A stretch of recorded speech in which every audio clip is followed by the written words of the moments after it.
Hi friends, ഇന്ന് നമുക്ക് ബ്രെഡും പഴവും വെച്ചിട്ട് വളരെ ടേസ്റ്റി ആയിട്ടുള്ള ഒരു 4 മണി പലഹാരം ഉണ്ടാക്കാം. വളരെ എളുപ്പമാണ് ഇത് ഉണ്ടാക്കാനായിട്ട്, അതേപോലെ തന്നെ നല്ല ടേസ്റ്റുമാണ്. അപ്പോൾ നമുക്ക് നോക്കാം എന്തെങ്കിലും ഉണ്ടാക്കാമെന്ന്. അപ്പോൾ ആദ്യം തന്നെ ഒരു മിക്സിയുടെ വലിയ ജാർ എടുക്കുക. അതിലേക്ക് ഞാനൊരു 4 സ്ലൈസ് ബ്രെഡ് എടുത്തിട്ടുണ്ട്. അത് നമുക്കൊന്ന് പൊട്ടിച്ചിട്ട് കൊടുത്തിട്ട് ഇത് നന്നായിട്ടൊന്ന് പൊടിച്ചെടുക്കുക ആദ്യം തന്നെ. ഇപ്പോൾ ഇതിവിടെ നന്നായിട്ട് പൊടിച്ചെടുത്തിട്ടുണ്ട്. ഇനി ഇതിലേക്ക് നമുക്ക് ഒരു 1/2 കപ്പ് മൈദയും 1 ടേബിൾ സ്പൂൺ പഞ്ചസാരയും 1/4 ടീസ്പൂൺ ഉപ്പും 1/2 ടീസ്പൂൺ മഞ്ഞൾപ്പൊടിയും 1/2 കപ്പ് വെള്ളം ഒഴിച്ച് കൊടുത്തിട്ട് ഒന്നും കൂടി ഒന്ന് മിക്സിയിൽ ജാറിലിട്ട് ഒന്ന് കറക്കിയെടുക്കുക. ഇപ്പോൾ ഇതിവിടെ ഇത്തിരി കട്ടിയായിട്ടാണ് വന്നിരിക്കുന്നത്. നമുക്ക് കുറച്ചും കൂടി ഒന്ന് ലൂസായിട്ട് കിട്ടണം. അതിനുവേണ്ടി നമുക്കൊരു 1/4 കപ്പ് വെള്ളം കൂടി ഒഴിച്ച് കൊടുത്തിട്ട് ഒന്നും കൂടി മിക്സ് ചെയ്തെടുക്കുക. ഇപ്പോൾ അതാ ഇവിടെ നമ്മുടെ ബാറ്റർ റെഡി ആയിട്ടുണ്ട്. ഇത്ര തിക്കായിട്ടുള്ളൊരു ബാറ്ററാണ് വേണ്ടത്, നമ്മുടെ പഴംപൊരിയുടെയൊക്കെ ഒരു മാവ് പോലെ തന്നെ. ഇനി ഒന്നുമില്ല, നമുക്ക് പഴം ചെറിയതാക്കിയിട്ട് ഇവിടെ നേന്ത്രപ്പഴമാണ് എടുത്തേക്കുന്നത്. അതിങ്ങനെ ചെറിയതാക്കിയിട്ടൊന്ന് കട്ട് ചെയ്തെടുത്തിട്ടുണ്ട്.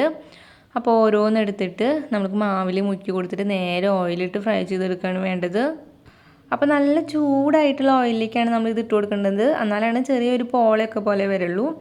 അതിനുശേഷം പഴമൊക്കെ ഇട്ട് കൊടുത്ത് കഴിഞ്ഞിട്ടുണ്ടെങ്കിൽ പിന്നെ ഒരു മീഡിയം ഫ്ലെയിമിൽ വെച്ച് കൊടുക്കുക. അതിനുശേഷം നമുക്ക് തിരിച്ചും മറിച്ചും ഇട്ട് കൊടുത്തിട്ട് ഇതൊന്ന് ഫ്രൈ ചെയ്തെടുക്കാം. നമ്മൾ പഴംപൊരിയൊക്കെ ഉണ്ടാക്കുന്ന പോലെ തന്നെ, പക്ഷേ നമ്മൾ പഴംപൊരി ഉണ്ടാക്കുമ്പോൾ ബ്രെഡൊന്നും ചേർക്കില്ല. പക്ഷേ ഈ ഒരു രീതിയിൽ ഉണ്ടാക്കുകയാണെങ്കിൽ നല്ല ടേസ്റ്റാണ്. ഇപ്പോൾ ഇതിവിടെ റെഡി ആയിട്ടുണ്ട്. കളറൊക്കെ നന്നായി മാറി വന്നിട്ടുണ്ട്. ഈ ഒരു കളർ ആവുന്ന വരെ നമ്മളിത് ഫ്രൈ ചെയ്തെടുക്കണം. അപ്പോൾ നമുക്കിനി ഇത് ഹൈ ഫ്ലെയിമിലൊന്ന് വെച്ച് കൊടുക്കുക ഒരു 5 സെക്കൻഡ്. അതിനുശേഷം നമുക്കിത് ഓയിലിൽ നിന്ന് എടുക്കാം. അപ്പോൾ ഒട്ടും തന്നെ എണ്ണ കുടിക്കാതെ കിട്ടും.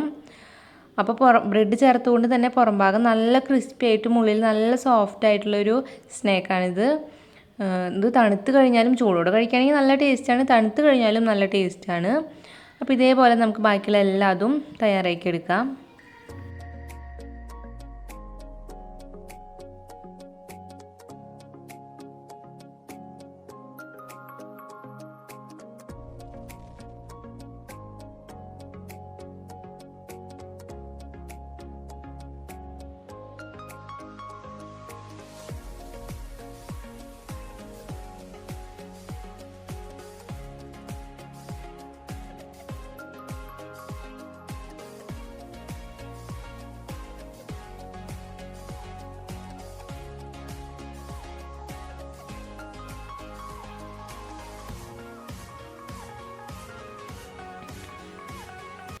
അപ്പോൾ ഈ വീഡിയോ ഇഷ്ടപ്പെട്ടാൽ ഒന്ന് ട്രൈ ചെയ്ത് നോക്കിയിട്ട് നിങ്ങളുടെ അഭിപ്രായങ്ങൾ എന്നെ കമൻസ് ആയിട്ട് അറിയിക്കണേ. പിന്നെ ഈ വീഡിയോ ഇഷ്ടപ്പെട്ടാൽ ലൈക്ക് ചെയ്യാനും ഷെയർ ചെയ്യാനും മറക്കരുത്.